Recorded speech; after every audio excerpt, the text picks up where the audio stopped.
The fluorescent lights of the Sterling Financial Group's 42nd floor cast harsh shadows across the polished marble hallway as Maria Santos pushed her cleaning cart toward the executive conference room.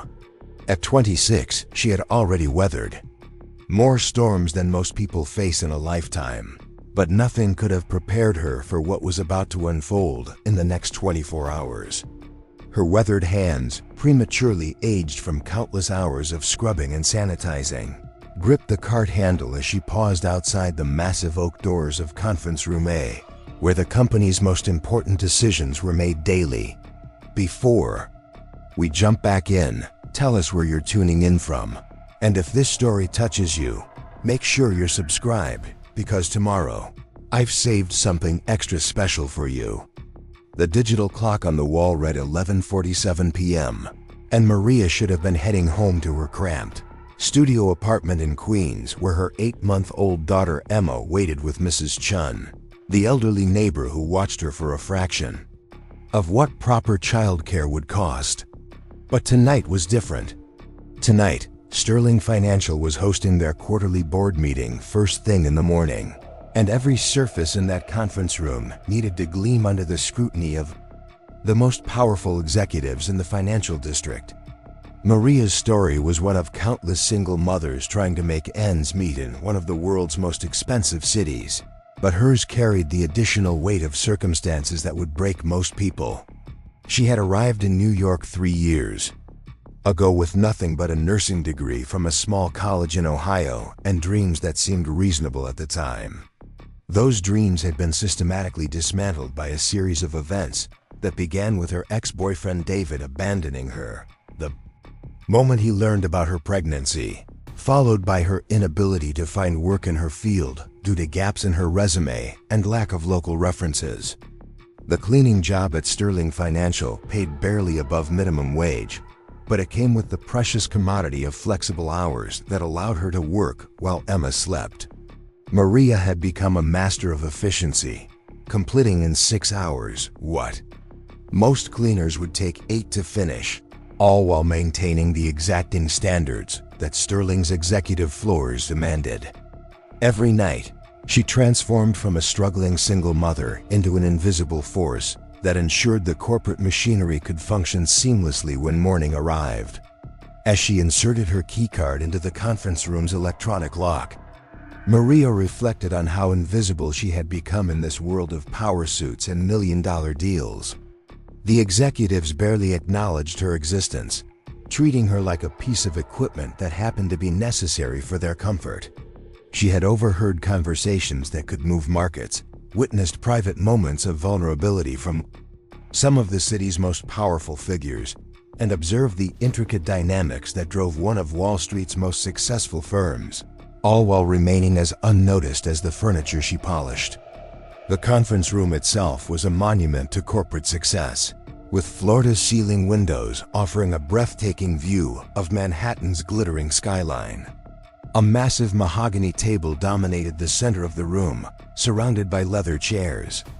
That cost more than Maria earned in 2 months. Abstract paintings worth hundreds of thousands of dollars adorned the walls, and a state-of-the-art presentation system occupied one entire wall, ready to display the financial data that would determine the fate of thousands of employees and millions of dollars in investments. Maria began her methodical routine, starting with dusting the presentation equipment and working her way around the room's perimeter. She had learned to find a meditative quality in the repetitive motions, using the quiet hours to mentally organize her life, plan Emma's meals for the week, and calculate how many more months of extreme frugality would be needed to save enough for better childcare, or perhaps even a chance to return to nursing school. Tonight, however, her usual mental calculations were interrupted by an unexpected sound from the hallway. The soft ding of the elevator arriving at the executive floor was unusual at this hour, as most late-night access was restricted to security personnel and cleaning staff. Maria paused, her cloth hovering over the polished surface of the conference table as she heard footsteps approaching. Multiple sets of footsteps, actually, accompanied by the low murmur of urgent conversation. The voices grew clearer as they approached, and Maria recognized the distinctive baritone of Michael Sterling, the company's CEO and grandson of the firm's founder. At 42, Michael Sterling had transformed his family's traditional investment firm into a global financial powerhouse, earning both admiration and criticism for his aggressive expansion strategies and unconventional management style. He was known throughout the financial district as a brilliant but demanding leader who expected perfection from everyone around him, while maintaining surprisingly progressive policies for employee benefits and work-life balance. Maria quickly assessed her options. The cleaning closet in the corner of the conference room would provide temporary concealment, but if they were planning to use the room, she would eventually need to reveal herself and explain her presence. The alternative was to finish quickly and attempt to leave before they entered, but the approaching voices suggested they were heading directly for this room. The decision was made for her as the electronic lock chirped and the heavy doors swung open. Michael Sterling entered first, his tall frame impeccably dressed despite the late hour in a navy suit that probably cost more than Maria's annual rent. Behind him followed three other executives Maria recognized from her months of cleaning their offices. Patricia Williams, the chief financial officer whose reputation for mathematical precision was legendary. Robert Chun, the head of international operations who had successfully expanded Sterling's reach into emerging markets. And Sandra Mitchell, the chief operating officer whose organizational skills had streamlined the company's operations across multiple continents. Maria found herself trapped in the middle of the conference room, her cleaning cart serving as an inadvertent barrier between herself and the exit. The four executives paused as they noticed her presence, their expressions ranging from mild surprise to barely concealed irritation at the interruption to their obviously urgent meeting. "I'm sorry," Maria began, her voice barely above a whisper as she gestured toward her cart. "I can come back later if you need the room. I just need a few more minutes to finish." Michael Sterling's steel-gray eyes assessed her for a moment, before he nodded curtly. "How long do you need?" "5 minutes, maybe less," Maria replied, grateful that he hadn't simply ordered her to leave immediately. She had encountered executives who treated cleaning staff as if they were invisible at best and obstacles at worst. "Fine," he said, checking his expensive watch. "We'll wait in my office and return in 10 minutes. Make sure everything is perfect. We have the most important presentation of the quarter in 8 hours." As the executives filed back out of the room, Maria caught a fragment of their conversation that made her pause in her cleaning. Patricia Williams was saying something about irregularities in the Jakarta accounts and potential exposure that could sink the whole Southeast Asian expansion. The words were meaningless to Maria in terms of financial implications, but the tension in the CFO's voice was unmistakable.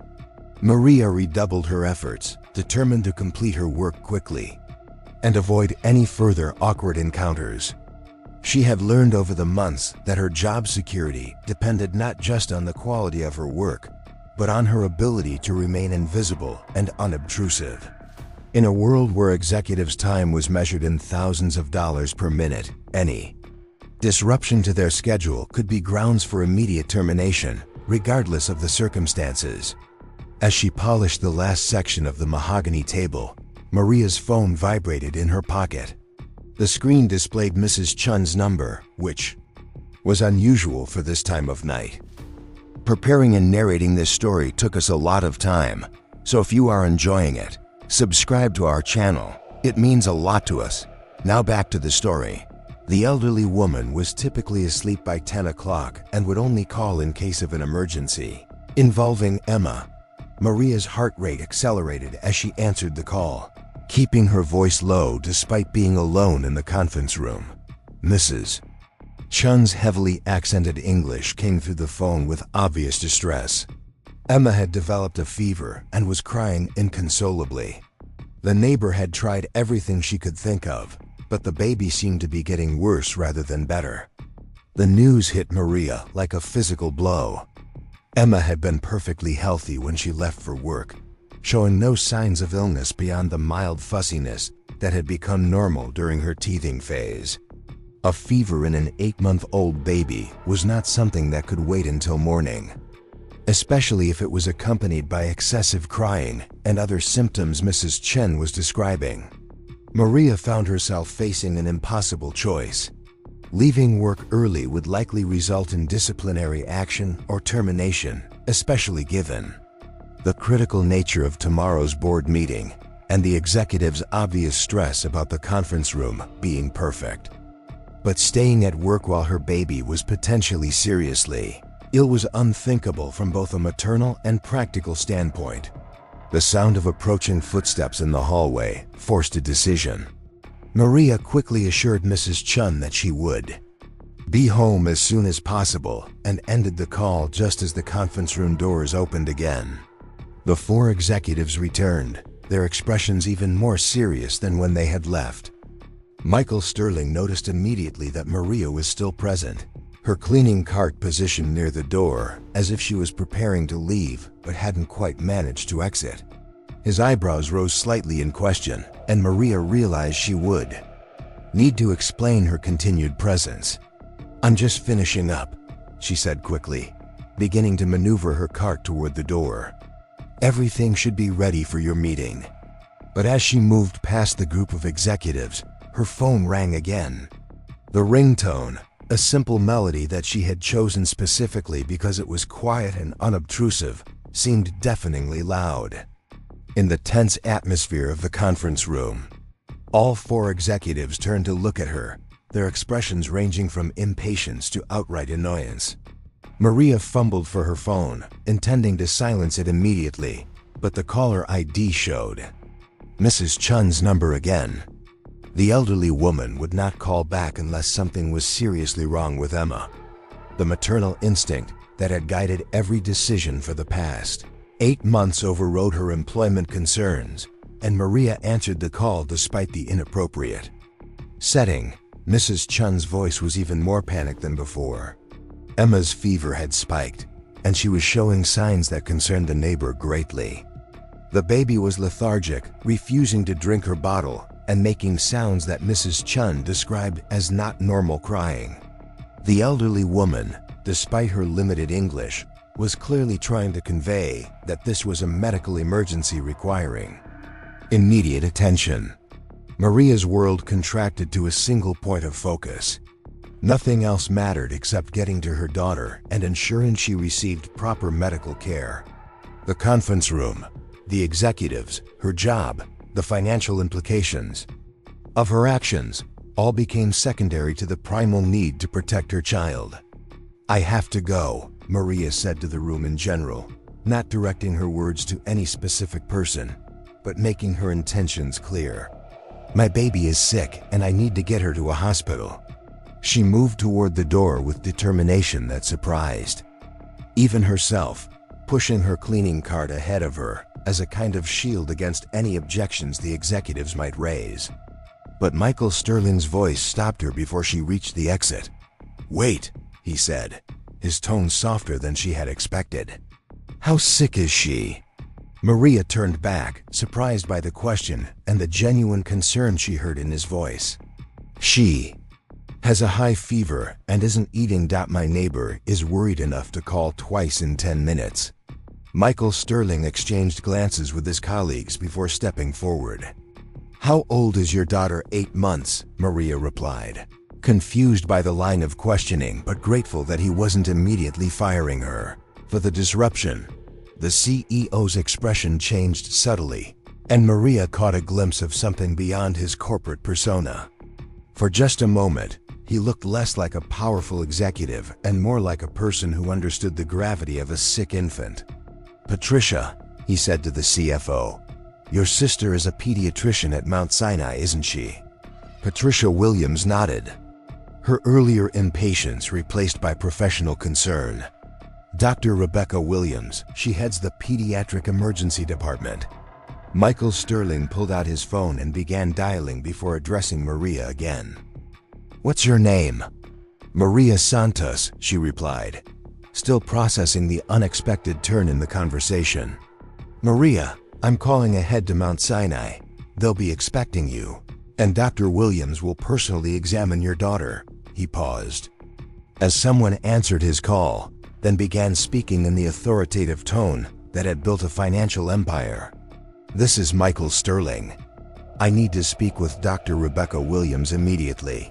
It's regarding a pediatric emergency." Maria stood frozen, her cleaning cart forgotten, as she watched one of the most powerful men in New York's financial district arrange emergency medical care for her daughter. The surreal nature of the situation was overwhelming. Less than an hour ago, she had been invisible. Just another member of the cleaning staff working through the night to maintain the corporate environment. Now the CEO was personally intervening in her family crisis. The conversation with Dr. Williams was brief but efficient. Michael Sterling provided Maria's name and a concise description of Emma's symptoms, ensuring that the medical team would be prepared for their arrival. When he ended the call, he looked directly at Maria with an intensity that was both commanding and surprisingly compassionate. "The hospital is expecting you within the next hour," he said. "Dr. Williams will meet you in the pediatric emergency department and ensure your daughter receives immediate attention." Maria felt tears welling in her eyes, a combination of relief about Emma's medical care and confusion about why this powerful stranger was helping her. "Thank you," she managed to say, her voice thick with emotion. "I don't understand why you're doing this, but thank you." Michael Sterling's expression softened further, and for a moment, the corporate mask slipped entirely. "I have a daughter, too," he said simply. "She's 15 now, but I remember what it was like when she was Emma's age. Every fever felt like a crisis, every unusual symptom triggered panic." The revelation that the intimidating CEO was also a father somehow made the entire situation feel less surreal. Maria found herself seeing him as a parent first and an executive second, which created an unexpected connection across the vast social and economic divide that normally separated their worlds. "But I need to ask you something," Michael Sterling continued, his tone becoming more serious. "How do you manage this job with a baby at home? The hours, the schedule, the physical demands of the work." Maria hesitated, unsure how honest she should be with someone who essentially controlled her livelihood. But the genuine concern in his voice and his willingness to help with Emma's medical emergency suggested that this was not a trap designed to find reasons for termination. "It's not easy," she admitted. "Mrs. Chun, my neighbor, watches Emma while I work. She's elderly and kind, but she can't handle real emergencies like tonight. I clean as fast as I can so I can get home before Emma wakes up for her morning feeding." "What about during the day? Childcare, medical appointments, the normal things babies need?" "I manage," Maria said, which was both true and a vast understatement of the daily juggling act her life had become. "Emma comes with me to the grocery store and to appointments when I can schedule them around work. We make it work." Sandra Mitchell, the coup, stepped forward with a question that surprised everyone. "What did you do before you started cleaning here?" "I was studying to be a nurse," Maria replied. "I have most of my degree completed, but I had to stop when Emma was born. The clinical rotations and class schedules weren't compatible with single parenthood." The four executives exchanged glances that Maria couldn't interpret.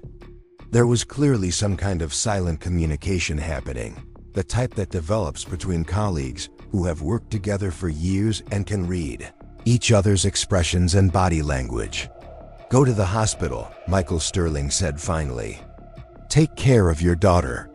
Don't worry about work tonight or about any of this disrupting your employment. We'll figure out the details later." Maria nodded gratefully and pushed her cart toward the door, but Robert Chun's voice stopped her once more. "How are you getting to the hospital?" The question highlighted another challenge Maria hadn't fully processed in her panic about Emma's condition. The subway would be slow at this hour, and taxi fare to Mount Sinai would consume a significant portion of her weekly budget. But these were not concerns she felt comfortable sharing with her employer's senior executives. "I'll take the subway," she said, which was technically true even if it wasn't the most efficient option. "No," Michael Sterling said decisively. "Patricia, call our car service. Have them send a car to take Maria to Mount Sinai immediately." "That's not necessary," Maria protested, uncomfortable with accepting what felt like charity from people she barely knew. "It's necessary for us," Sandra Mitchell interjected. "If one of our employees has a family emergency, especially involving a sick child, we want to ensure they can handle it properly. Consider it a company benefit you weren't aware of." Maria realized that arguing would only delay her departure and potentially waste precious time that could be better spent getting Emma medical attention. She accepted the offer gracefully and hurried toward the elevator, her mind racing between worry about her daughter and confusion about the unexpected. Kindness from people she had assumed viewed her as disposable. The elevator ride to the ground floor felt interminable, and Maria found herself checking her phone repeatedly for updates from Mrs. Chun or additional calls that might indicate Emma's condition was worsening. The lobby of Sterling Financial Group was eerily quiet at midnight, with only a security guard at the main desk and the night cleaning supervisor checking in crews throughout the building. As promised, a sleek black sedan was waiting outside the main entrance, its driver already informed of the destination. Maria had never ridden in such an expensive vehicle, and under normal circumstances, she might have felt intimidated by the luxury. But her focus remained entirely on Emma, and the car's comfort was relevant only insofar as it would deliver her quickly to the hospital. The drive through Manhattan's late-night streets gave Maria time to process the evening's events. The unexpected kindness from Michael Sterling and his colleagues felt almost too good to be true, triggering a cautious part of her mind that wondered about hidden motivations or consequences she hadn't considered.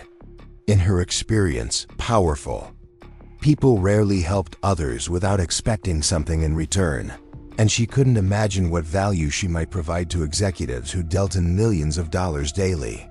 But the more immediate concern was Emma's health and what they might find at the hospital. Mrs. Chun's descriptions had been alarming, enough to motivate the neighbor to make multiple phone calls, which was completely out of character for the normally reserved elderly woman. Maria had read enough about infant health to know that high fevers could be symptoms of serious conditions requiring immediate medical intervention. The Mount Sinai Medical Center Emergency Department was a bustling hub of activity even at midnight, with ambulances arriving regularly and medical staff moving with the efficient urgency that characterized major urban hospitals. Maria approached the reception desk with trepidation, unsure whether Michael Sterling's call had actually resulted in any special arrangements, or if she would face the typical hours-long wait that emergency departments were notorious for. "I'm Maria Santos," she said to the receptionist. "Someone called ahead about my daughter Emma." The receptionist's immediate recognition of the name and her efficient response confirmed that Michael Sterling's influence had indeed smoothed the way. Within minutes, Maria was being escorted to a private examination room where Dr. Rebecca Williams was waiting. Dr. Williams was a woman in her early 40s with the confident demeanor of someone who had handled thousands of pediatric emergencies. Her resemblance to Patricia Williams was subtle but noticeable, particularly in their shared expression of focused intelligence and professional competence. "Mrs. Santos," Dr. Williams said, extending her hand in greeting. "My sister Patricia called me about your daughter. I understand she's 8 months old with a fever and other concerning symptoms." Maria nodded and began describing Emma's condition in detail, grateful to finally be speaking with someone who could provide professional medical assessment. Dr. Williams listened carefully, asking specific questions about the timeline of symptoms, Emma's eating and sleeping patterns, and any recent changes in her routine or environment. "Let's get Emma examined immediately," Dr. Williams said after gathering the initial information. "I've arranged for one of our nurses to accompany you to collect her from your neighbor and will have everything ready for a complete evaluation when you return." The efficiency with which everything was being handled continued to amaze Maria. In her previous experiences with medical care, particularly emergency situations, she had grown accustomed to long waits, bureaucratic obstacles, and the constant stress of wondering whether she could afford the treatment Emma might need. The contrast with tonight's experience was stark and somewhat overwhelming. The ride to her Queens apartment gave Maria another opportunity to reflect on the evening's unexpected turns. As the hospital's transport vehicle navigated through the late-night streets, she found herself thinking less about the logistics of Emma's medical care and more about the human connections that had made it possible. Michael Sterling's revelation that he was also a father had transformed him from an intimidating authority figure into someone who understood the primal fear that came with a child's illness. Mrs. Chun met them at the apartment building's entrance, her face creased with worry as she carefully transferred Emma to Maria's arms. The baby felt warm against her chest, and her usual alertness was replaced by a lethargic quietness that confirmed the seriousness of her condition. "She got worse after I called you," Mrs. Chun explained in her heavily accented English. "Very quiet, not moving much. I think something very wrong." Emma's listlessness during the return trip to the hospital increased Maria's anxiety, but she took comfort in knowing that Dr. Williams would be able to provide both diagnosis and treatment quickly. The pediatric emergency department had been prepared for their arrival, and Emma was whisked into an examination room where a team of medical professionals began their assessment. The next several hours passed in a blur of medical tests, consultations, and the gradual relief that came with learning Emma's condition, while serious, was treatable. She had developed a severe ear infection that had progressed rapidly, causing the high fever and associated symptoms. With proper antibiotic treatment and monitoring, she would recover completely within a few days. As dawn broke over Manhattan, and Emma slept peacefully in Maria's arms, her fever finally breaking after hours of medical intervention, Maria found herself thinking about the chain of events that had led to this moment. If the executives hadn't returned to the conference room unexpectedly, if Michael Sterling hadn't heard her phone conversation, if he hadn't chosen to help rather than simply fire her for the disruption, Emma's condition could have deteriorated significantly before receiving proper medical attention. Dr. Williams approached with a final assessment and discharge instructions, her professional satisfaction evident in her expression. "Emma is going to be fine," she said with the confidence of someone who had delivered this news countless times to worried parents. "The infection responded well to treatment, and she should be back to her normal self within 48 hours. Maria's relief was overwhelming, but it was tempered by the realization that she would soon need to return to the reality of her employment situation. She had essentially abandoned her post during a critical pre-meeting preparation, potentially jeopardizing her job and the financial stability that Emma's well-being depended upon. As Maria sat in the hospital chair, cradling her now sleeping daughter, the weight of the previous night's events began to settle over her like a heavy blanket. Emma's breathing had returned to its normal rhythm, the flush of fever had faded from her small cheeks, and the antibiotics were working their magic through her tiny system. But with the immediate medical crisis resolved, Maria's mind turned inevitably to the consequences that awaited her return to Sterling Financial Group. She had worked in enough minimum wage positions to understand the unforgiving nature of employment. At the bottom of the economic ladder, reliability was the single most important qualification for jobs like hers, and any deviation from scheduled duties, regardless of the circumstances, was typically grounds for immediate termination. The fact that her absence had occurred during preparation for a critical board meeting made the situation even more precarious. Dr. Williams returned to check on Emma one final time before discharge, her professional demeanor softened by the evident relief of another successful treatment. "She's responding beautifully to the medication," she said, gently examining Emma's ears with a small light. The infection was quite serious, but we caught it in time. You made the right decision, bringing her in when you did." Maria nodded, grateful for the reassurance, but unable to shake her growing anxiety about the employment consequences of that decision. "Dr. Williams," she said hesitantly, "I need to ask you something about your sister Patricia." The pediatrician looked up with mild curiosity. "What about her?" "She works with your brother-in-law, Mr. Sterling, at the financial company where I clean offices. Last night, when I had to leave work for Emma's emergency, they helped arrange for us to come here. I'm wondering if this creates any problems for them, or if there's something I should know about why they helped us." Dr. Williams sat down in the chair beside Maria's, her expression becoming more personal and less clinical. "Patricia mentioned the situation when she called me last night. She was quite impressed by your dedication to your daughter and the way you handled a difficult situation. But I abandoned my job," Maria said, voicing the fear that had been growing throughout the long night. "I left work undone during a critical time. I can't imagine that reflects well on my dedication." "On the contrary," Dr. Williams replied. "Patricia said Michael was impressed by your priorities. She mentioned that he specifically commented on your willingness to risk your employment for your daughter's well-being, and how that demonstrated exactly the kind of character they value in their organization." The words were comforting, but Maria had learned to be cautious about accepting reassurances that seemed too good to be true. "I appreciate them helping us, but I'm worried about what happens when I go back to work. I'm not sure I can afford to lose this job, and I don't want to put anyone in an awkward position because they helped us."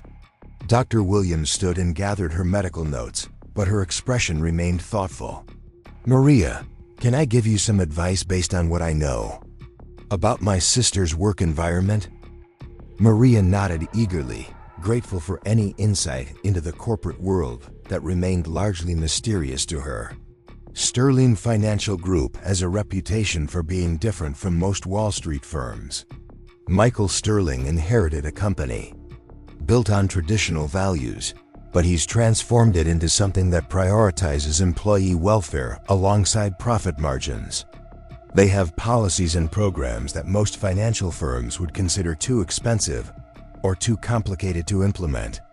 She paused to ensure Emma was comfortable before continuing. "What happened last night wasn't charity or pity. It was a reflection of company values that recognize employees as whole people with families and responsibilities beyond their job duties." Patricia has told me stories about other situations where the company has gone above and beyond to support employees during personal crises. The information was reassuring, but Maria's experience with previous employers had taught her to maintain healthy skepticism. Companies often had official policies that sounded progressive and supportive, but the reality of implementation frequently fell short of the marketing language.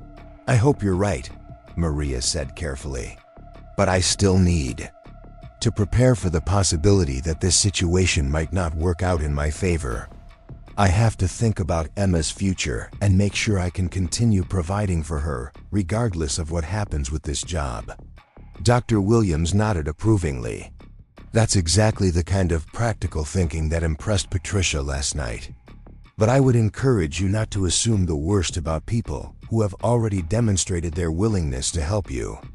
As they prepared for discharge, Maria reflected on the doctor's words and the broader implications of the previous night's events. Her experience as a single mother had necessarily made her self-reliant and cautious about depending on others, but it had also taught her to recognize genuine kindness when it appeared. The question was whether Michael Sterling's assistance represented a temporary moment of compassion or something more substantial that might indicate a different kind of working relationship. The taxi ride back to Queens gave Maria time to develop a plan for addressing her employment situation. She would need to report to work that evening, prepared to accept whatever consequences resulted from her absence. But she would also need to communicate her gratitude for the help she had received and her commitment to maintaining her job responsibilities going forward. Emma slept peacefully in her car seat. Her color completely returned to normal and her breathing steady and relaxed. The transformation from the previous night's medical crisis was remarkable, and Maria felt profound gratitude for both the quality of medical care they had received and the circumstances that had made it possible. As they approached her apartment building, Maria's phone buzzed with a text message from an unknown number. The message was brief but significant. "This is Michael Sterling. I hope Emma is feeling better. Please don't come into work tonight. Take the time you need to care for her, and we'll discuss your schedule when she's recovered. Your position is secure." Maria read the message 3 times, each reading bringing a deeper sense of relief and gratitude. The fear that had been building throughout the morning about potential job loss was replaced by something she had rarely experienced in her working life, a sense that her employer actually cared about her well-being beyond her productivity. Mrs. Chun met them at the apartment door, her elderly face creased with concern and curiosity about Emma's condition. Maria provided a detailed update about the medical treatment and Emma's positive response, watching as relief replaced worry in her neighbor's expression. "The doctor said she'd be completely well in 2 or 3 days," Maria explained as she settled Emma into her crib. "The medicine is already working and her fever is gone." Mrs. Chun nodded approvingly, her limited English supplemented by the universal language of relief that came with a child's recovery from illness. "Good doctor, good medicine. Very lucky to get help so fast." The comment reminded Maria of how unusual the previous night's experience had been. In her normal circumstances, Emma's illness would have meant hours in an emergency room waiting area, uncertainty about the quality of care they would receive, and anxiety about medical bills that could devastate their already precarious financial situation. As Emma settled into a peaceful sleep, Maria found herself with an unexpected gift: time to rest and recover from the emotional intensity of the medical emergency. Michael Sterling's instruction not to come to work gave her permission to focus entirely on Emma's recovery without the additional stress of maintaining her employment responsibilities. She spent the day monitoring Emma's condition, administering medication according to Dr. Williams' instructions, and gradually watching her daughter return to her normal, active, and curious self. By evening, Emma was eating normally, playing with her toys, and showing all the signs of a healthy baby who had successfully overcome a serious but treatable illness. The following morning brought another unexpected development. Maria's phone rang with a call from Sterling Financial Group's Human Resources Department. But instead of the disciplinary conversation she had anticipated, the caller was Patricia Williams with what she described as a routine follow-up to discuss Maria's employment situation. "I wanted to check on Emma's condition first," Patricia said, her professional tone warmed by genuine concern. "Rebecca told me she responded well to treatment." "She's much better, thank you," Maria replied, still surprised by the personal attention from such a senior executive. "The antibiotics worked quickly, and she's almost back to her normal self. That's wonderful news. Now I'd like to discuss some changes to your employment arrangement that we think might be beneficial for both you and the company." Maria's heart rate accelerated, uncertainty replacing relief as she wondered what kind of changes were being proposed. In her experience, corporate discussions about beneficial changes often resulted in reduced hours, increased responsibilities, or other modifications that favored the employer at the employee's expense. "What kind of changes?" she asked carefully. "We'd like to offer you a different position within the company, one that would provide more regular hours, better benefits, and opportunities for professional development. Are you interested in hearing the details?" The offer was so unexpected that Maria initially wondered if she had misunderstood the conversation. "I'm interested in hearing more," she said cautiously, "but I should mention that I don't have experience in financial services or corporate administration." "We're not necessarily looking for financial services experience," Patricia replied. We're looking for people with strong work ethic, reliability, and the kind of practical problem-solving skills you've demonstrated. The specific job skills can be taught, but character and dedication are much harder to develop. Patricia went on to explain that Sterling Financial Group was expanding their employee services department, creating positions focused on supporting staff members who were dealing with personal or family challenges that affected their work performance. The company had recognized that many of their employees, particularly those in support roles, were managing complex personal situations while trying to maintain their professional responsibilities. We're looking for people who understand the challenges of balancing work and family obligations, Patricia continued, particularly single parents who have experience navigating the systems and resources available in New York City. Your background in nursing education would be valuable for understanding health-related issues, and your experience as a working mother gives you perspective that would be helpful in supporting other employees facing similar challenges. The position Patricia described sounded almost too good to be true. Regular daytime hours, a salary significantly higher than Maria's current cleaning wages, comprehensive health insurance that would cover both her and Emma, and access to the company's child care assistance program. The role would involve serving as a liaison between employees and various support services, helping staff members access resources for childcare, healthcare, housing assistance, and other needs that could impact their work performance. Why are you offering this to me? Maria asked, her natural caution asserting itself despite her growing excitement about the opportunity.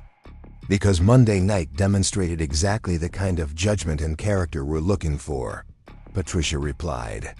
You handled a genuine emergency with appropriate priorities. You were honest about your situation when it would have been easier to make excuses, and you accepted help gracefully while maintaining your dignity and independence. She paused before adding, Michael was particularly impressed by your willingness to risk your job for your daughter's well-being. That kind of integrity is rare, and it's exactly what we need in someone who would be helping other employees navigate difficult personal situations. Maria felt tears welling in her eyes as the implications of the offer became clear.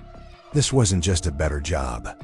It was an opportunity to transform her and Emma's lives in ways she had never dared to imagine.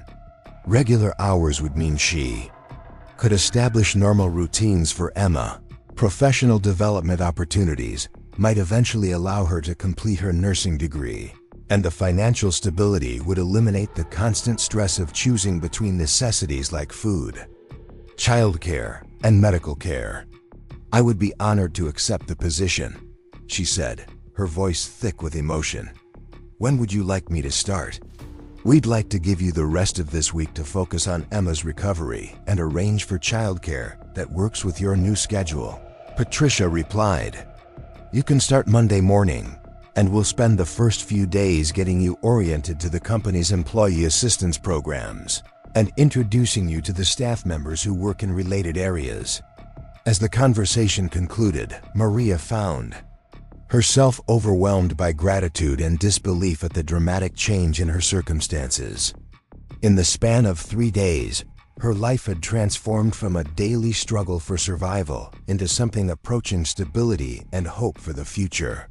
Emma, now fully recovered and playing happily in her bouncer, seemed to sense her mother's emotional state and responded with the brilliant smile that never failed to melt Maria's heart. Looking at her daughter's face, Maria realized that the medical emergency that had initially seemed like another crisis to overcome had actually been the catalyst for the most positive change in their lives since Emma's birth.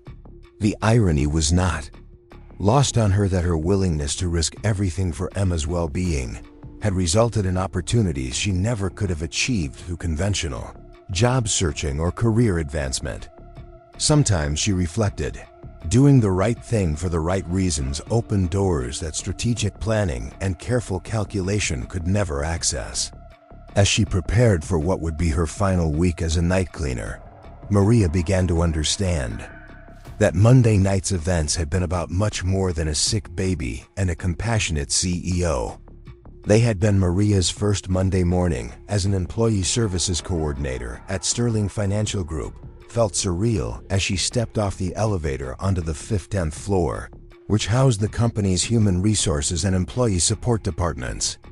Instead of arriving at midnight with a cleaning cart, she was dressed in a professional navy blazer and carrying a briefcase that Patricia Williams had thoughtfully provided as part of her orientation package. The transformation from invisible night worker to daytime professional was so dramatic that she barely recognized her own reflection in the elevator's polished steel doors. The Employee Services Department occupied a corner of the building that Maria had never seen during her months of night cleaning. Large windows offered natural light and city views, while the office space was designed with comfortable seating.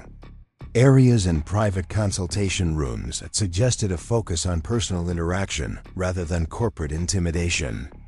The atmosphere was deliberately welcoming, with warm colors, plants, and artwork that created an environment where employees might feel comfortable discussing personal challenges. Patricia Williams greeted Maria personally, something that would have been unthinkable in her previous role, but now seemed natural given their shared experience during Emma's medical emergency. The CFO's professional demeanor remained intact, but there was an underlying warmth that suggested genuine investment in Maria's success in her new position. "Welcome to your new professional life," Patricia said as she guided Maria through the department. "Today we'll focus on understanding the scope of services we provide and introducing you to the team members you'll be working with most closely." The Employee Services Department was larger and more comprehensive than Maria had imagined. Beyond basic human resources functions, Sterling Financial Group maintained programs for childcare assistance, healthcare navigation, housing support, financial counseling, and crisis intervention. The company had recognized that employee productivity and retention were directly linked to personal stability, and they had invested in services that addressed the root causes of workplace performance issues rather than simply managing their symptoms. Maria's role would be multifaceted, serving as both a direct service provider and a coordinator who connected employees with appropriate resources. Her background as a single mother, combined with her healthcare education and recent navigation of New York's complex social services systems, provided exactly the kind of real-world experience that the department needed to effectively serve employees facing similar challenges. Dr. Jennifer Kim, the department director, was a licensed clinical social worker who had designed Sterling's employee assistance programs based on best practices from both corporate and nonprofit sectors. Her approach emphasized dignity and empowerment rather than charity, ensuring that employees seeking help maintained their professional standing while addressing personal difficulties. "Maria, Dr. Kim explained as they settled into her office for an orientation discussion, "Your position is unique because you bring lived experience to challenges that many of our employees face. You understand the practical realities of managing work responsibilities while dealing with childcare, healthcare, housing, and financial pressures." She pulled out a thick folder containing case studies and program descriptions. "We serve employees at every level of the company, from entry-level support staff to senior executives, but the majority of our clients are people in situations similar to what you've experienced. Single parents, recent immigrants, workers with family medical issues, people dealing with housing instability, and employees who are supporting extended family members." Maria reviewed the case studies with growing understanding of both the scope of need within the company and the sophisticated approach Sterling had developed to address these challenges. Rather than offering simple financial assistance or generic referrals, the programs were designed to provide comprehensive support that addressed immediate needs while building long-term stability and self-sufficiency. One case study particularly resonated with Maria's experience. A customer service representative named Lisa Thompson had been struggling with attendance issues related to her mother's dementia care needs. Rather than simply documenting the attendance problems, the employee services team had worked with Lisa to arrange flexible scheduling, connect her with elder care resources, and provide access to the company's emergency backup care services. The result had been improved job performance, reduced stress for Lisa, and retention of a valuable employee who might otherwise have been terminated for attendance violations. This is exactly the kind of situation where your perspective would be invaluable, Dr. Kim noted. Someone who has experienced the impossible choices between family responsibilities and employment obligations understands the practical solutions that can make the difference between success and failure. The morning continued with introductions to other team members, each of whom brought specialized expertise to the department's comprehensive approach. Sarah Martinez was a certified financial counselor who helped employees develop budgets, address debt issues, and access appropriate financial services. David Park specialized in healthcare navigation, helping employees understand their insurance, benefits, and connect with appropriate medical providers. Rebecca Foster focused on childcare and family services, maintaining relationships with local daycare centers, after-school programs, and emergency care providers. Each team member had a caseload of employees they worked with regularly, but they also collaborated on complex situations that required multiple types of intervention. Maria would initially work closely with all of them to understand their specialties before developing her own expertise in client relationships. The afternoon brought Maria's first real test in her new role. Dr. Kim introduced her to Carlos Mendoza, a security guard who had been with Sterling Financial Group for 3 years, but was facing eviction from his apartment due to a rent increase he couldn't afford on his current salary. Carlos had requested a meeting with employee services to discuss his options, and Dr. Kim wanted Maria to observe the consultation process. Carlos was a man in his early 30s with the bearing of someone accustomed to maintaining professional composure despite personal stress. He explained his situation with matter-of-fact precision. His landlord had raised his rent by 30%, pricing him out of the apartment where he lived with his wife and 2 young children. His salary, while sufficient for their previous housing costs, wouldn't stretch to cover the new amount without eliminating other necessities like food and transportation. "I've been looking for additional work," Carlos explained, "but my schedule here doesn't leave much flexibility for a second job. I've applied for other apartments, but most of them require first month, last month, and security deposit up front, which I can't manage while paying current rent." Dr. Kim asked detailed questions about Carlos's financial situation, family circumstances, and timeline for finding alternative housing. Her approach was professional but compassionate, treating Carlos as a valued employee whose success was important to the company rather than someone seeking charity. "Carlos, we have several options we can explore," Dr. Kim said after gathering the relevant information. "First, let's discuss whether your current position provides opportunities for advancement or additional responsibilities that could increase your income. Second, we'll look at housing assistance programs that might help with transition costs. Third, we'll consider whether temporary financial assistance from the company's emergency fund might bridge the gap while you secure new housing." The conversation that followed opened Maria's eyes to the sophisticated resources Sterling Financial Group had developed to support employees in crisis situations. The company maintained relationships with affordable housing organizations, provided low-interest loans for employees facing temporary financial challenges, and had protocols for adjusting work schedules or responsibilities to accommodate employee needs. More importantly, Maria observed how Dr. Kim framed these services as investments in employee success rather than charitable assistance. Carlos wasn't treated as someone who had failed to manage his finances properly, but as a valuable team member whose housing crisis was an obstacle to his continued contribution to the company.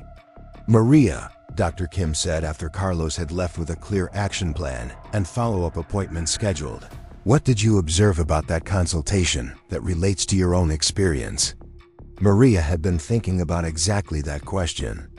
Throughout the meeting, "I noticed that you didn't make Carlos feel like he was asking for handouts," she said.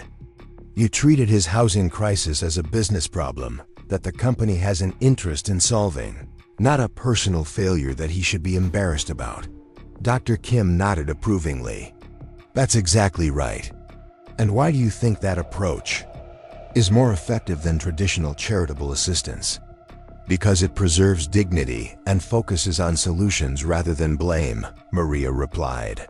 "When I was struggling with childcare and work scheduling, the worst part wasn't the practical difficulties.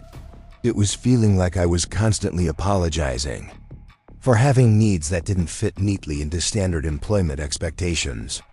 "And how does that insight inform the way you would work with employees in similar situations?"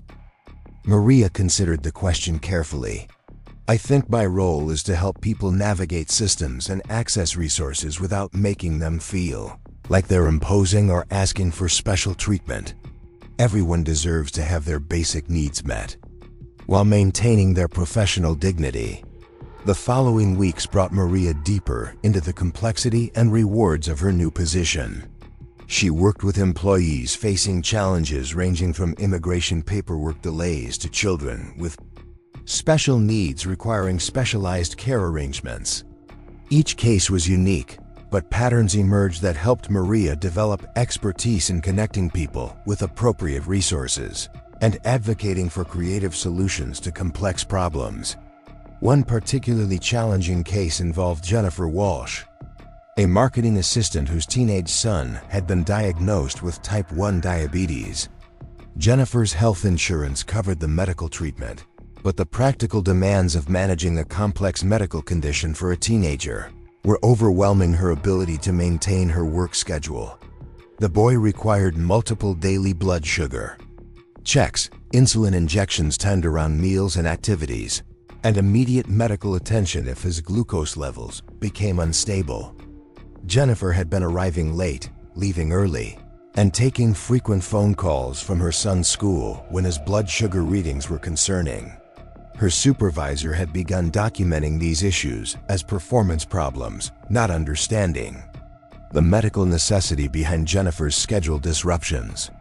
Maria's first step was to educate herself about type 1 diabetes management and the accommodations that might allow Jennifer to maintain both her son's health and her work responsibilities. She researched the Americans with Disabilities Act provisions that applied to parents of children with medical needs, consulted with the company's legal department about reasonable accommodations, and spoke with Dr. Kim about precedents for similar situations. The solution Maria developed involved multiple components. First, she worked with Jennifer's supervisor to implement flexible scheduling that allowed Jennifer to handle medical emergencies without penalty. Second, she connected Jennifer with a diabetes educator who could train the school staff to manage routine care during school hours. Third, she arranged for Jennifer to have access to a private office space where she could take medical-related phone calls without disrupting other employees. Most importantly, Maria helped reframe Jennifer's situation from a performance problem to a reasonable accommodation issue that demonstrated the company's commitment to supporting employees with family medical needs. Instead of being at risk for termination, Jennifer became an example of how Sterling Financial Group's progressive policies enabled valuable employees to manage complex personal responsibilities while maintaining their professional contributions. The success of cases like Jennifer's reinforced Maria's growing confidence in her new role and her understanding of how proper support systems could transform seemingly impossible situations into manageable challenges. She began to see patterns in the types of problems employees faced and developed templates for approaching similar issues more efficiently. However, not every case had straightforward solutions, and Maria encountered her first significant challenge when working with Amanda Foster, a junior accountant whose husband had been deployed overseas with the military. Amanda was struggling to manage their 2 young children alone while maintaining her demanding work schedule, and the stress was affecting both her job performance and her family relationships. Amanda's situation was complicated by the fact that her husband's deployment pay supplemented their family income, making his absence both financially beneficial and practically devastating. She couldn't afford to reduce her work hours, but the demands of single parenting were making it impossible to meet her job responsibilities effectively. Maria's initial approach focused on practical support solutions, connecting Amanda with military family support networks, arranging for emergency childcare through the company's backup care program, and working with her supervisor to adjust deadlines during particularly challenging periods. But as Maria got to know Amanda better, it became clear that the underlying issue was more complex than logistics and scheduling. Amanda was experiencing what military families commonly face during deployments: the emotional stress of managing family responsibilities alone while worrying constantly about a spouse's safety in a dangerous situation. The practical support was helpful, but it didn't address the anxiety and isolation that were affecting Amanda's ability to function effectively at work. Maria realized that her role needed to expand beyond resource coordination to include emotional support and advocacy for employees dealing with complex personal situations. She began meeting with Amanda weekly, not just to address immediate needs, but to provide consistent support and help her develop coping strategies for the duration of her husband's deployment. The relationship with Amanda taught Maria important lessons about the difference between solving problems and supporting people through difficult circumstances. Some challenges couldn't be fixed with better resources or more flexible policies. They required sustained human connection and understanding from people who recognized the complexity of balancing work and family responsibilities under stress. Dr. Kim observed Maria's evolving approach with approval, noting that her combination of practical expertise and empathetic support was exactly what the department needed to serve employees effectively. "You're developing into exactly the kind of employee advocate we hope to find," she told Maria during a monthly performance review. "Your ability to understand both the practical and emotional dimensions of workplace challenges makes you uniquely effective." The feedback was gratifying, but Maria was more interested in the broader implications of her work. She was beginning to understand that Sterling Financial Group's approach to employee support represented a fundamental shift in how employers could think about their relationship with workers. Instead of treating employees as interchangeable resources whose personal lives were irrelevant to business operations, the company had recognized that supporting employees' overall well-being was an investment in productivity, retention, and organizational culture. This philosophy became even more apparent when Maria was invited to participate in a company-wide presentation about the Employee Services Department's impact on business outcomes. Patricia Williams had requested data analysis showing the correlation between employee assistance program usage and various performance metrics, and the results were striking. Employees who had received support through the department showed significantly higher retention rates, improved performance evaluations, and increased engagement in professional development opportunities compared to similar employees who hadn't accessed services. The financial return on investment was clear. The cost of providing comprehensive employee support was more than offset by reduced turnover, decreased absenteeism, and improved productivity. Maria's contribution to the presentation involved sharing anonymized case studies that illustrated how targeted support had transformed potential terminations into success stories. Her presentation skills, developed through her nursing education and refined through months of client consultations, proved effective in communicating the human impact behind the statistical improvements. Michael Sterling attended the presentation. His first direct interaction with Maria since the night of Emma's medical emergency. His presence made Maria nervous initially, but his engaged questions and obvious interest in the program's details suggested genuine commitment to the employee. Support philosophy rather than mere corporate public relations. "Maria," he said after the formal presentation concluded, "your work represents exactly the kind of innovation I was hoping to see when we expanded this department. You're not just providing services. You're changing how we think about the relationship between employee well-being and business success." The recognition from the CEO was gratifying, but Maria was more interested in the opportunities for program expansion that the presentation had generated. Several department heads had approached her with ideas for additional services or modifications to existing programs based on needs they had observed among their staff members. The operations department wanted to explore shift flexibility options for employees with transportation challenges. The customer service team was interested in stress management resources for workers dealing with difficult clients. The facilities management group had identified employees who might benefit from English language learning opportunities to advance their careers within the company.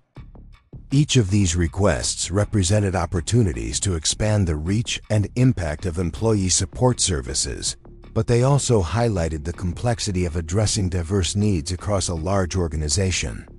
Maria found herself in the position of helping to design new programs while continuing to provide direct services to individual employees.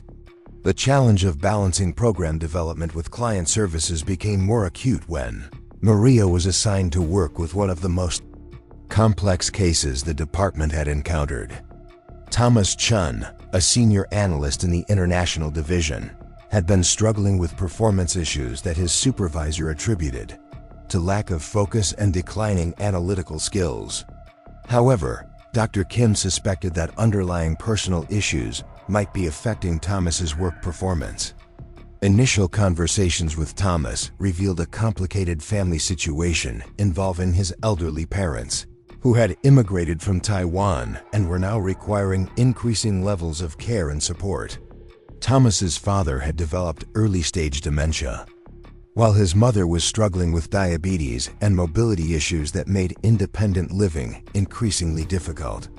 As the only child living in the United States, Thomas felt responsible for his parents' care, but the demands of managing their medical appointments, insurance paperwork, and daily needs were consuming the mental energy he needed for his analytically demanding job.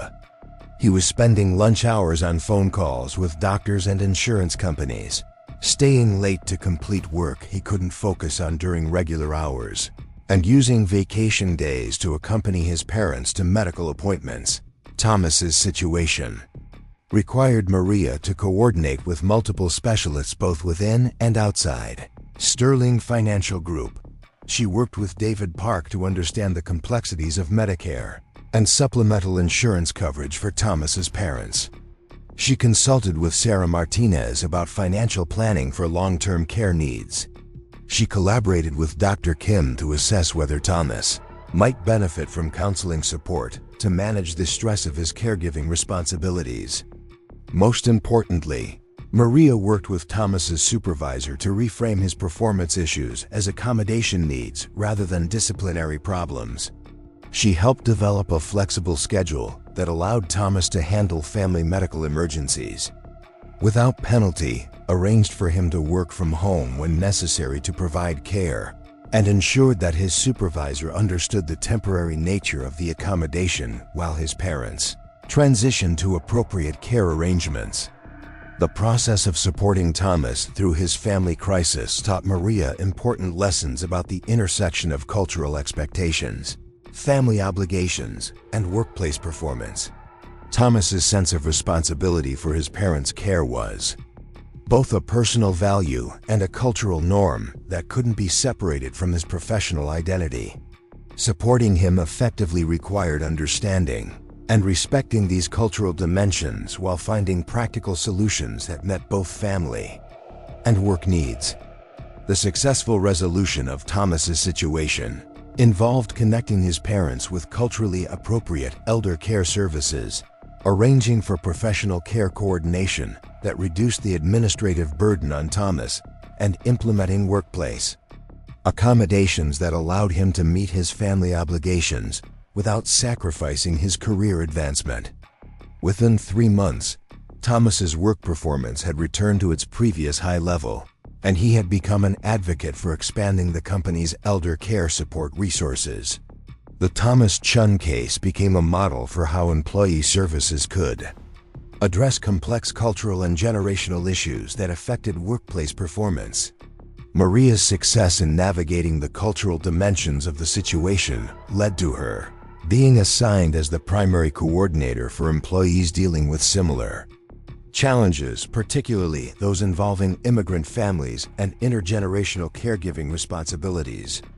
This specialization brought Maria into contact with Michael Sterling's broader vision for Sterling Financial Group's role in supporting diverse employees and building inclusive workplace culture. The company's employee assistance programs were part of a larger initiative to create an organizational environment where employees from all backgrounds could succeed professionally while maintaining their personal and cultural values. Maria's growing expertise in cross-cultural employee support led to her participation in a company diversity task force charged with identifying barriers to advancement for employees from immigrant and minority backgrounds. The work involved analyzing promotion patterns, conducting focus groups with employees from various cultural backgrounds, and developing recommendations for policy changes that would create more equitable opportunities. The task force work exposed Maria to aspects of corporate culture and organizational development that she had never considered during her months of night cleaning. She began to understand how policies that seemed neutral on the surface could create unintended barriers for employees whose life circumstances or cultural backgrounds differed from traditional corporate expectations. For example, the company's performance evaluation system emphasized individual achievement and self-promotion, which advantaged employees comfortable with advocating for themselves, but created barriers for employees from cultures that emphasized collective success and modest self-presentation. The standard work schedule accommodated employees with traditional family structures, but created challenges for single parents, employees caring for extended family members, or workers whose religious or cultural practices required flexibility. Maria's recommendations focused on creating multiple pathways to success that recognize different working styles and life circumstances.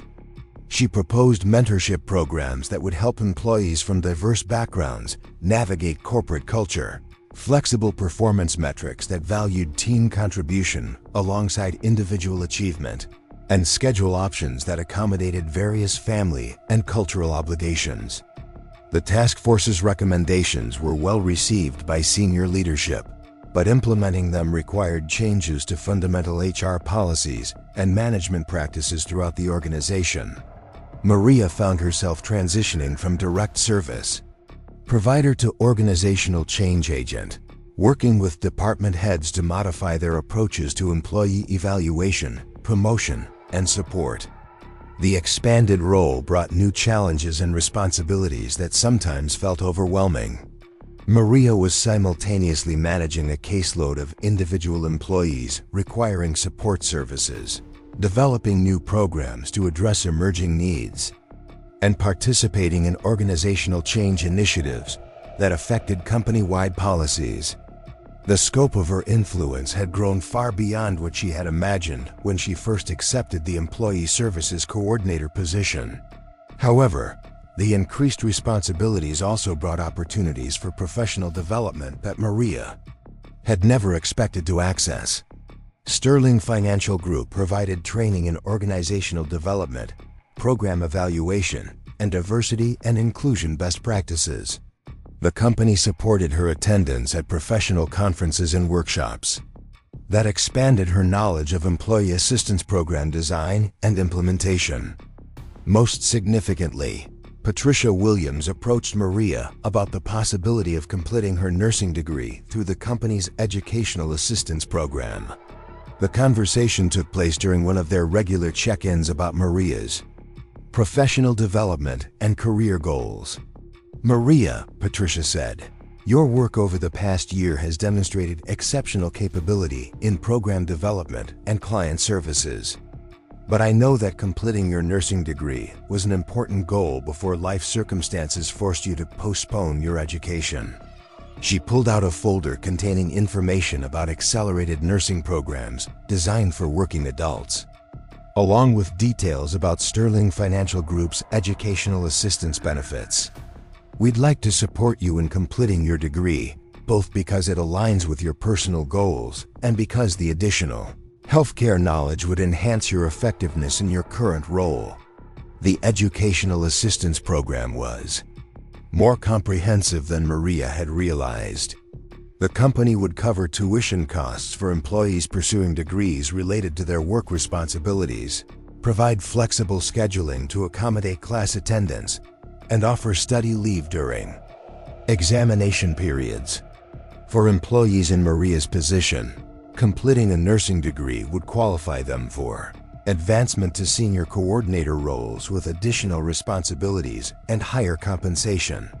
The opportunity to complete her nursing education while maintaining her current position and supporting Emma represented the kind of life transformation that Maria had stopped believing was possible. The practical challenges remained significant. Managing coursework while working full-time and caring for a toddler would require careful planning and substantial support. But the difference now was that she had the financial stability and organizational support to make education feasible rather than impossible. Emma, now 15 months old and thriving in the company's excellent childcare program, had already benefited enormously from the stability and opportunities that Maria's new career had provided. The toddler was healthy, curious, and developing the kind of confident social skills that came from secure attachment and consistent care. Maria's transformation from struggling single mother to successful professional had created a foundation for Emma's own future success. As Maria considered Patricia's offer and contemplated the next phase of her career development, she reflected on the extraordinary journey that had brought her to this point. The medical emergency that had initially seemed like another crisis to survive had become the catalyst for opportunities she had never dared to imagine. Her willingness to prioritize Emma's needs over her employment security had led to a career that allowed her to support other employees facing similar impossible choices between family and work obligations. The irony of her situation was that her greatest professional success had come from refusing to compromise her role as a mother, even when that refusal seemed likely to destroy her economic security. By choosing to be the parent Emma needed rather than the employee she thought Sterling Financial Group wanted, Maria had demonstrated exactly the qualities that made her valuable as an employee advocate and program developer. More importantly, her work was creating pathways for other employees to avoid the kinds of impossible choices she had faced. Each successful case, each policy modification, each new program represented an opportunity for someone else to maintain their dignity and family responsibilities while building professional success. The work had become about much more than her own advancement. It was about transforming the relationship between employers and employees in ways that recognized the full humanity of workers, rather than treating them as interchangeable resources. As she prepared to embark on completing her nursing education while continuing her work in employee services, Maria understood that her story was still unfolding. The dramatic rescue from poverty and crisis had been only the beginning of a longer journey toward professional fulfillment and personal growth that would benefit not only her and Emma, but the hundreds of employees whose lives she would touch through her advocacy and support services. 18 months into her accelerated nursing program, Maria discovered that balancing her studies with her expanding role at Sterling Financial Group required a level of time management that pushed her capabilities to their limits. The coursework was demanding, particularly the clinical rotations that required her to spend 12-hour shifts in hospital settings while maintaining her responsibilities to the Employee Services Department. However, The challenge was manageable because of the sophisticated support system that had evolved around her education and career development. Emma, now approaching her third birthday, had adapted remarkably well to the structured routines that Maria's academic schedule necessitated. The little girl spent her days in Sterling's exemplary childcare program, where she was thriving socially and intellectually under the care of professional educators who understood the unique needs of children whose parents were pursuing demanding careers while managing complex personal responsibilities. The childcare program itself had become one of Maria's proudest professional accomplishments, as she had worked with the facilities team to expand and enhance the services based on feedback from employee families. What had started as basic daycare had evolved into a comprehensive early childhood development program that included educational activities, health monitoring, and family support services that helped working parents manage the logistics of career advancement while ensuring their children received excellent care. Dr. Kim had restructured Maria's responsibilities to accommodate her clinical rotation schedule, creating a hybrid role that allowed her to continue serving clients while gaining the healthcare experience required for her nursing degree. The arrangement involved Maria working 3 full days per week in the Employee Services Department, with her clinical rotation scheduled on her remaining days.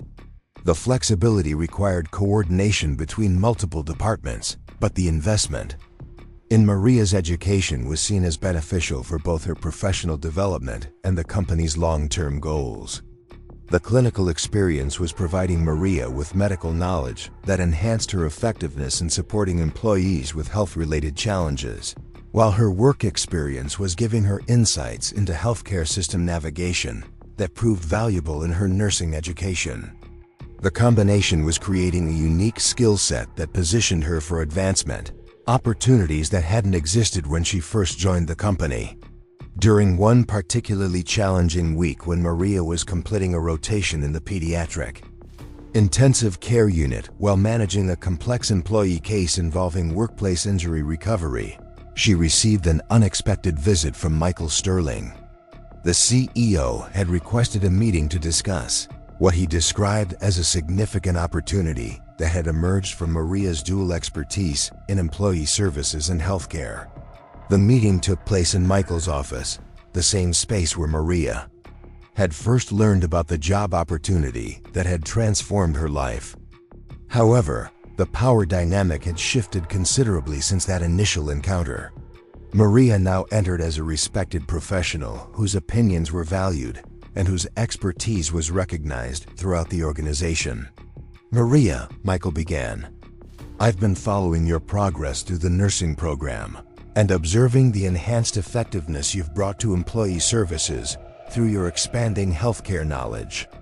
Your work has caught the attention of our board of directors, and we'd like to discuss a proposal that could benefit both your career development and the company's strategic goals."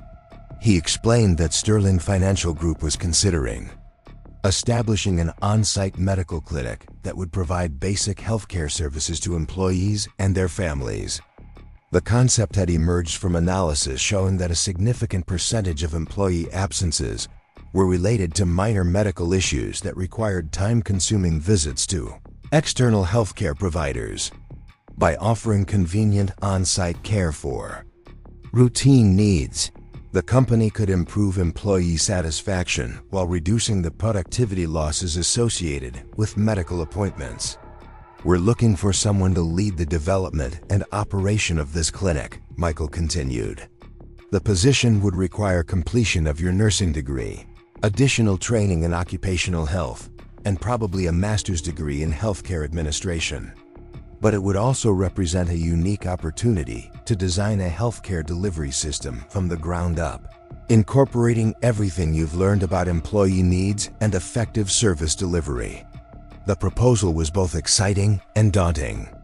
Leading a corporate healthcare initiative would represent a dramatic expansion of Maria's professional responsibilities and would require her to develop expertise in areas she had never considered.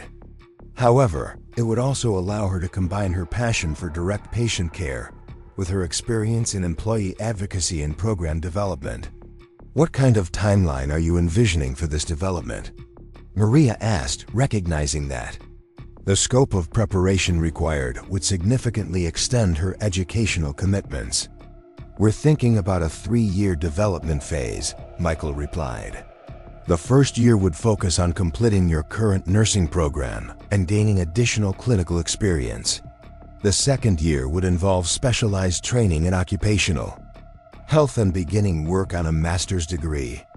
The third year would be dedicated to clinic design, staff recruitment, and program implementation." He pulled out a comprehensive proposal that outlined not only the educational and professional development pathway, but also the financial support Sterling Financial Group was prepared to provide. The company would cover all educational expenses, provide full salary and benefits during the preparation period, and offer a significant salary increase when Maria assumed leadership of the clinic. "Why are you making this investment in my development?" Maria asked, still processing the magnitude of the opportunity being presented. Michael's expression became more personal, reflecting the relationship that had developed between them over the months since Emma's medical emergency. "Because you've demonstrated exactly the kind of innovative thinking and compassionate leadership that this project requires. Your unique background gives you insights into employee needs that traditional healthcare administrators might not possess." He paused before continuing. "More importantly, you've proven that investing in employee development creates returns that extend far beyond individual advancement. The programs you've helped design and implement have improved retention, productivity, and job satisfaction across the entire organization. This clinic represents an extension of that philosophy into healthcare delivery." The conversation continued for over an hour, covering details about clinic scope, potential services, staffing models, and integration with existing employee benefits. Maria found herself energized by the complexity of the challenge and the opportunity to create something entirely new that could serve as a model for other companies interested in innovative employee healthcare solutions. However, accepting the opportunity would require significant personal sacrifices and lifestyle adjustments. The educational commitments alone would extend her current demanding schedule for several more years, while the leadership responsibilities would require her to develop expertise in healthcare administration, regulatory compliance, and business management. The success of the project would depend entirely on her ability to master multiple complex disciplines while continuing to excel in her current role. Most importantly, the expanded responsibilities would affect her time with Emma during crucial developmental years. While the long-term benefits were clear, the immediate impact would be increased demands on an already stretched schedule. Maria needed to carefully consider whether the professional opportunities justified the personal costs, particularly given Emma's needs for stability and maternal attention during her early childhood years. The decision-making process was complicated by an unexpected development in Maria's personal life. During her pediatric clinical rotation, she had formed a friendship with Dr. James Rodriguez, a pediatric resident who was completing his training at the same hospital where Maria was gaining her clinical experience. Their relationship had developed gradually from professional collaboration to personal connection, creating the possibility of romantic involvement for the first time since Emma's birth.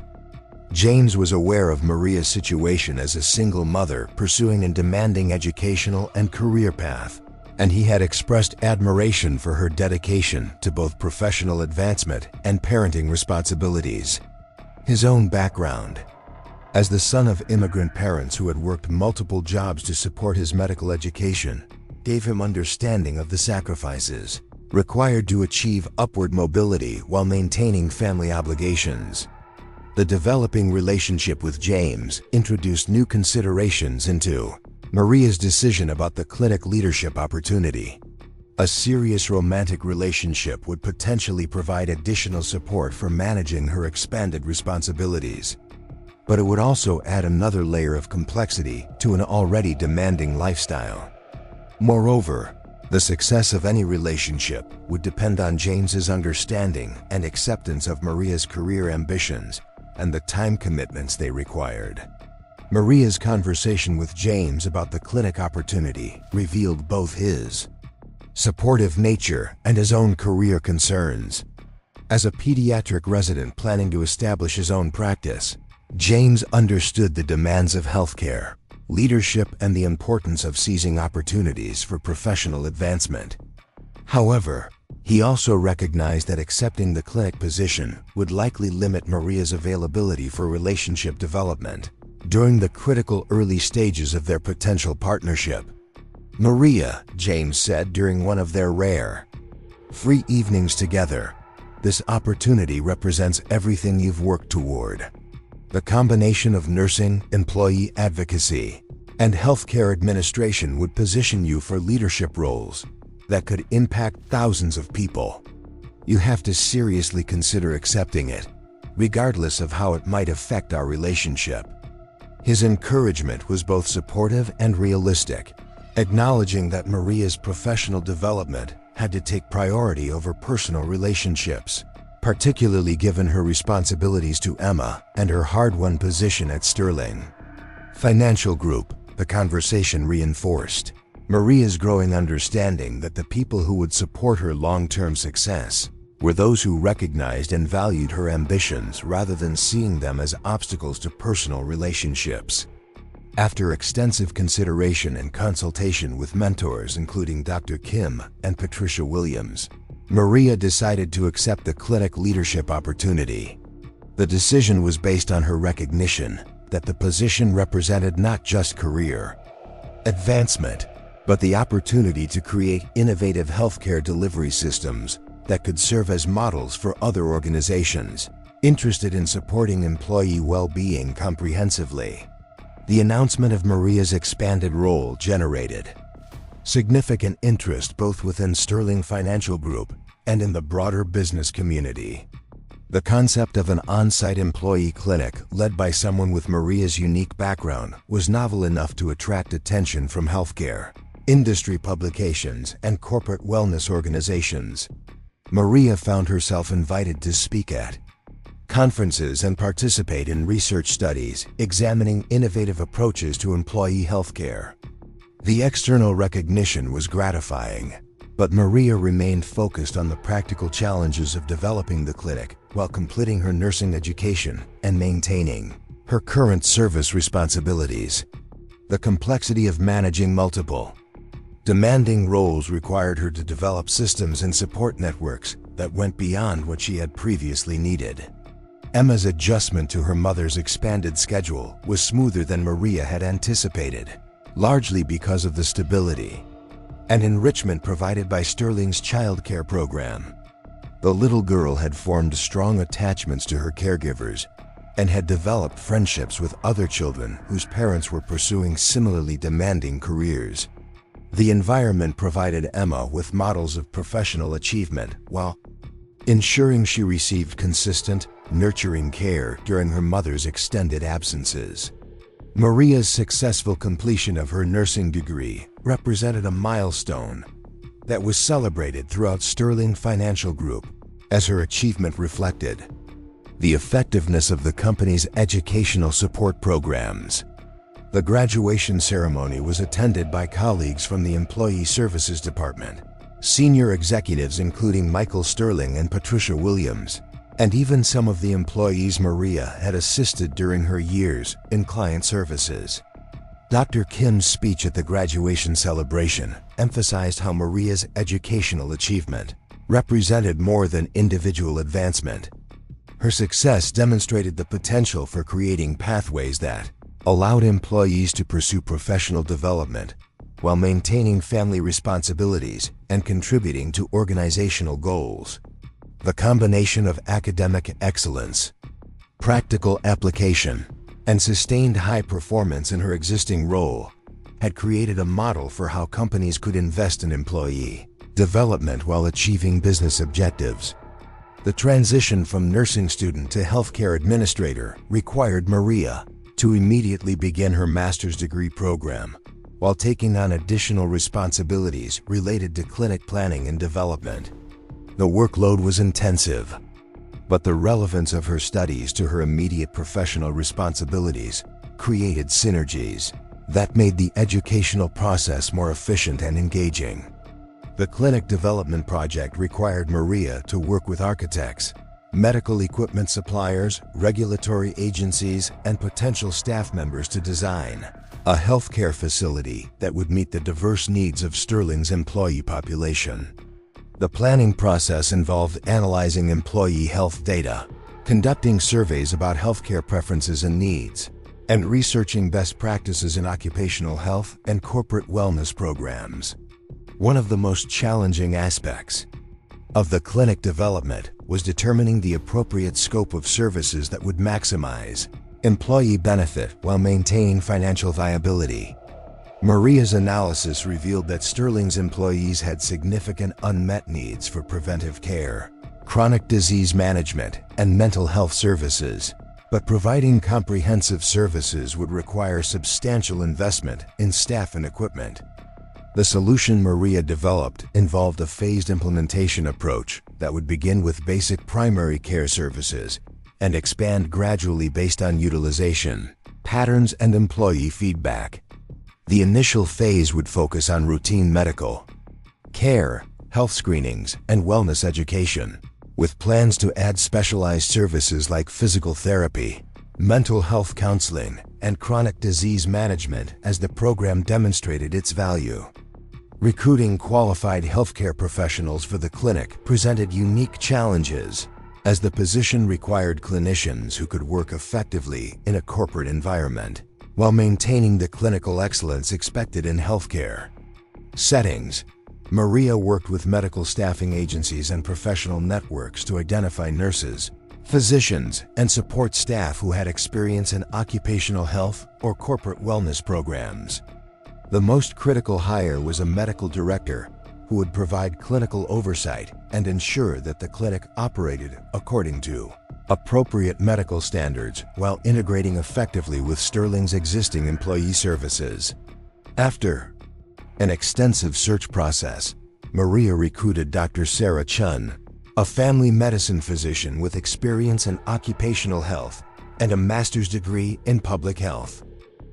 Dr. Chun's appointment as medical director created an interesting dynamic for Maria, as she would be serving as clinic administrator while Dr. Chun provided clinical leadership.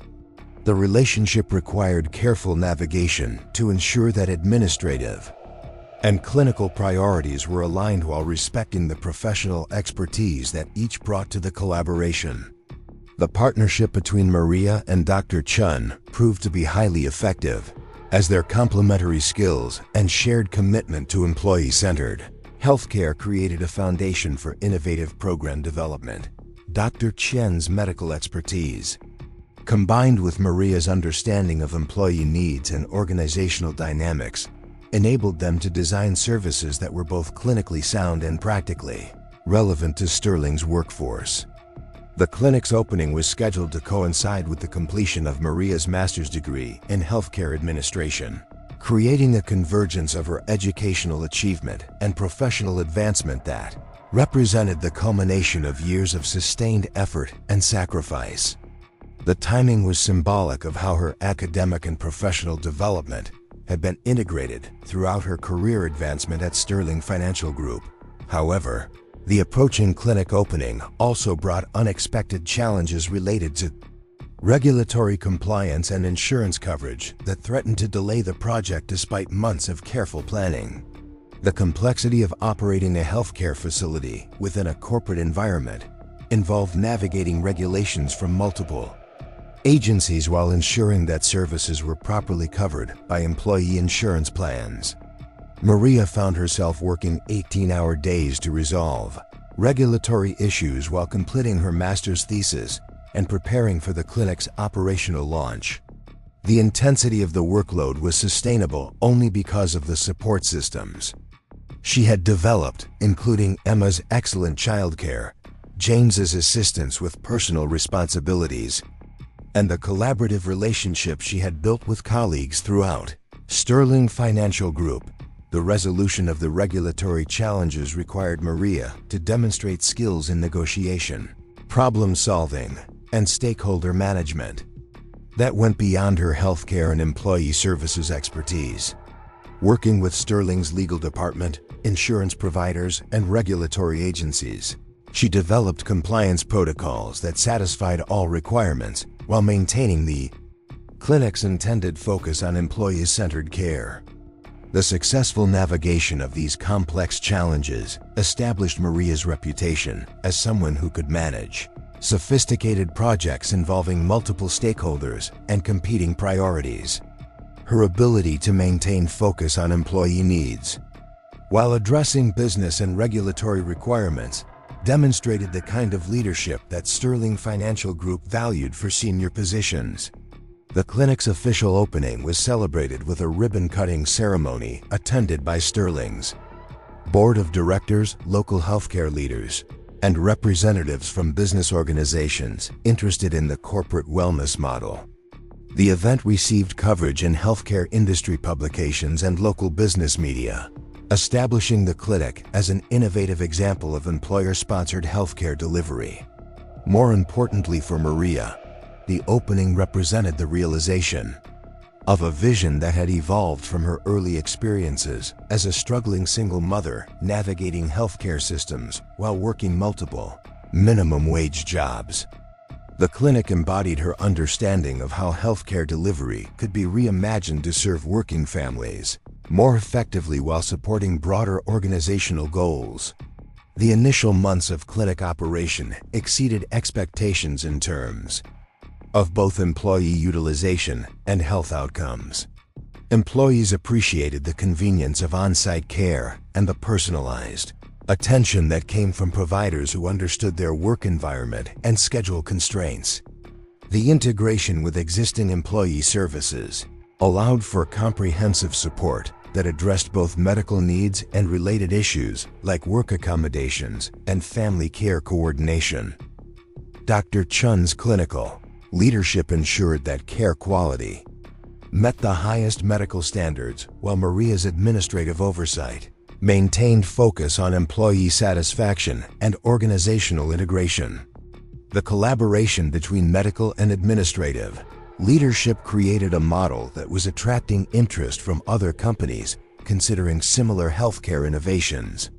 Maria's success with the clinic project led to recognition beyond Sterling Financial Group, including invitations to serve on advisory boards for healthcare organizations and requests to consult with other companies developing employee wellness programs. The external opportunities were flattering and potentially lucrative, but Maria remained committed to her role at Sterling and the continued development of innovative employee support services. The relationship with James had deepened throughout the clinic development process, as his medical expertise had been valuable in addressing clinical challenges, while his personal support had helped Maria manage the demands of her expanded responsibilities. Their partnership had evolved to include professional collaboration alongside personal relationship, creating a foundation for long-term compatibility that encompassed both career and family goals. Emma, now 4 years old and thriving in Sterling's expanded childcare program, had adapted well to her mother's demanding schedule, while developing the kind of confidence and curiosity that suggested she would be well prepared for her own educational journey. The stability and opportunities that Maria's career advancement had provided had created a foundation for Emma's development that contrasted sharply with the uncertainty and stress of their early years together.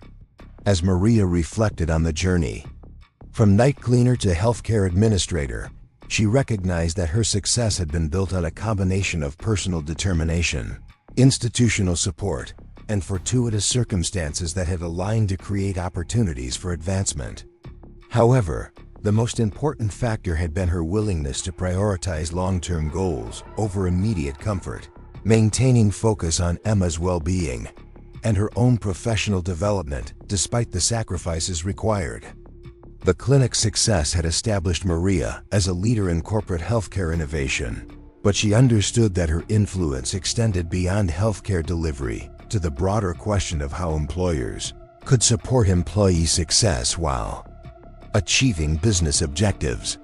Her work had demonstrated that investing in employee well-being was not just socially responsible, but economically advantageous for organizations willing to take a long-term perspective on human capital development. Looking toward the future, Maria saw opportunities to expand the clinic model to other Sterling locations and potentially to develop consulting services that would help other companies implement similar programs. The combination of her healthcare expertise, employee services experience, and demonstrated leadership had positioned her for roles that could impact employee well-being across multiple organizations. However, her immediate focus remained on optimizing the clinic's operations and continuing to serve Sterling's employees with the same commitment to dignity and comprehensive support that had characterized her work since joining the Employee Services Department. The success of individual employees and families remained the measure by which she evaluated her professional achievements, regardless of the external recognition her innovations had generated. The evolution from desperate single mother to healthcare leader had been more dramatic than Maria could have imagined during those early months of night cleaning, but the core values that had guided her decisions remained unchanged. Her commitment to supporting working families, advocating for employee needs, and creating systems that recognized the full humanity of workers continued to drive her professional choices and personal satisfaction. As the clinic approached its first anniversary, Maria began planning for expanded services that would address emerging employee needs, while maintaining the personalized approach that had made the initial program successful. The planning process involved collaboration with employees, healthcare providers, and Sterling's leadership to ensure that growth would enhance rather than compromise the clinic's mission of supporting employee well-being comprehensively. Success of the clinic had also created opportunities for Maria to influence Sterling's broader employee policies, as her insights into the relationship between personal stability and professional performance had informed company-wide initiatives related to work-life balance, family support, and career development. Her role had evolved beyond healthcare administration to include organizational development and strategic planning related to human capital management. The transformation of Maria's professional role reflected Sterling Financial Group's recognition that employee well-being required comprehensive support that addressed multiple dimensions of personal and professional needs. The clinic represented just one component of an integrated approach that included childcare, financial counseling, educational assistance, and family support services designed to enable employees to achieve their full potential while contributing to organizational success. Up next, you've got two more standout stories right on your screen. If this one hit the mark, you won't want to pass these up.